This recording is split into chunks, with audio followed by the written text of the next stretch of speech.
ಒಮ್ಮೆ ಕಾಲದಲ್ಲಿ ಪರ್ವತರಾಜನ ಪುತ್ರಿಯಾದ ಪಾರ್ವತಿದೇವಿಗೆ ಶಿವನ ಮೇಲೆ ಭಕ್ತಿಯೂ ಪ್ರೀತಿ ತುಂಬಿತ್ತು.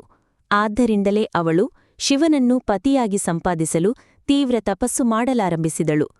ತಪಸ್ಸಿನಿಂದ ಸಂತೋಷಗೊಂಡ ಶಿವನು ಅವಳ ಎದುರು ಕಾಣಿಸಿಕೊಂಡನು. ಶಿವನು ಮೊದಲಿಗೆ ವಿವಾಹಕ್ಕೆ ಒಪ್ಪಲಿಲ್ಲ. ಆದರೆ ಪಾರ್ವತಿಯ ಶ್ರದ್ಧೆ, ಭಕ್ತಿ ಮತ್ತು ತಪಸ್ಸು ನೋಡಿ ಮರುಗಿದನು.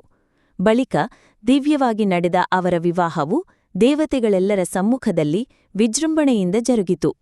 ಪಾರ್ವತೀದೇವಿ ಆದಿದೇವಿಯ ಅವತಾರ.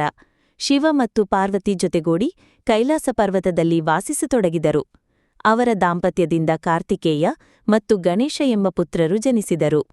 ಪಾರ್ವತಿ ಗಾಯತ್ರಿ, ದುರ್ಗಾ, ಕಾಳಿ ಎಂಬ ರೂಪಗಳಲ್ಲಿ ವಿಶ್ವದ ರಕ್ಷಣೆಗೆ ಅವತಾರಗಳನ್ನು ತೆಗೆದುಕೊಂಡಳು.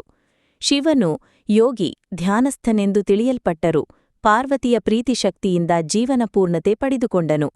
ಶಿವ ಮತ್ತು ಪಾರ್ವತಿ ಅವರ ಸನ್ನಿಹಿತದಿಂದ ಅರ್ಧನಾರೀಶ್ವರ ಎಂಬ ತತ್ವ ನಿರ್ಮಾಣವಾಯಿತು.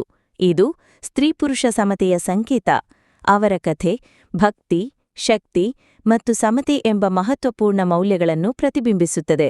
ಇವರು ಸನಾತನ ಸಂಸ್ಕೃತಿಯ ಶ್ರೇಷ್ಠ ದಂಪತಿಗಳಾಗಿ ನೆನಪಾಗುತ್ತಾರೆ.